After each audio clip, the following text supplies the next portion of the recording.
আজকে বিশেষ বিশেষ খবরের দিকে নজর রাখুন। বালুচুরি চক্রের স্বর্গরাজ্য হয়ে উঠেছে পূর্ণভাবা নদীচর। প্রতিদিনের সরকারি নিয়মকে বুড়ো আঙুল দেখিয়ে নদী থেকে বালি তুলে তা পাচার হয়ে যাচ্ছে। আর্থিক ক্ষতির মুখে সরকারি টেন্ডারপ্রাপ্ত সংস্থা। টেন্ডার পাওয়া সংস্থাকে কোনরূপ রেভিনিউ না দিয়ে এলাকার বালু মাফিয়ারা প্রকাশ্য দিবালোকে ট্রাক্টর বোঝাই করে পাচার করছে। বেআইনি বালু পাচার রুখতে প্রশ্নের মুখে প্রশাসনের ভূমিকা।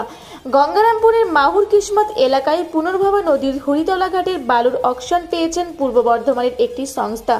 নিয়ম অনুযায়ী ওই সংস্থার কাছ থেকে চালান কেটে স্থানীয় ব্যবসায়ীরা বালু তুলে বিক্রি করবেন, কিন্তু এলাকার বালু মাফিয়ারা ওই সংস্থা থেকে কোনরূপ চালান না কাটিয়েই এক প্রকার গায়ের জোরে বালু তুলে বিক্রি করছেন বলে অভিযোগ।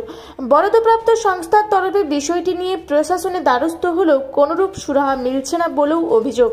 এলাকায় বালু মাফিয়া চক্রের নেটওয়ার্ক এতটাই সক্রিয় যে পুলিশ প্রশাসনের গাড়ি গঙ্গারামপুর থেকে মাহুর কিসমত ঘাট অভিমুখে অভিযানে বের হলেই তাদের কাছে খবর পৌঁছে যাচ্ছে।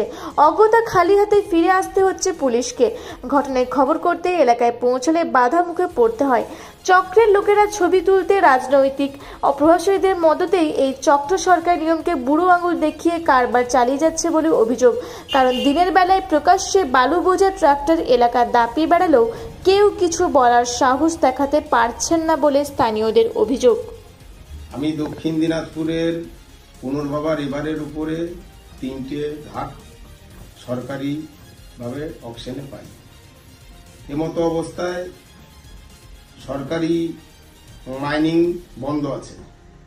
তা সত্ত্বেও ওখানকার কিছু অসাধু ব্যবসায়ী দিন এবং রাতের অন্ধকারে আমার নিজের লিগেল পয়েন্ট মাহুর কিসমত দেবীপুরের ওখানে দিনরাত বালি স্টক করছে এবং চুরি করে বিক্রি করছে। এমতো অবস্থায় আমি প্রশাসনকে যথেষ্টভাবে জানাই। প্রশাসন কিছু হেল্প করছে, যখন প্রশাসন যাচ্ছে তখন প্রশাসন গিয়ে গাড়ি দেখতে পাচ্ছে না। এর কারণ হচ্ছে ওখানে একটা গ্রুপ আছে, লোকাল যে ট্রাক্টর মালিক, ওই ট্রাক্টর মালিকের একটা বড় ধরনের গ্রুপ আছে। ওই গ্রুপটা সরকারের অফিস থেকে যখনই গাড়ি বেরোয় তখনই খবর পেয়ে যায় এবং পিছনে পিছনে ওকে খবর হোয়াটসঅ্যাপের মাধ্যমে খবর দেয়। আর এই খবর অনুযায়ী ওখানে অসাধু ব্যবসার প্রচণ্ডভাবে প্রচলন।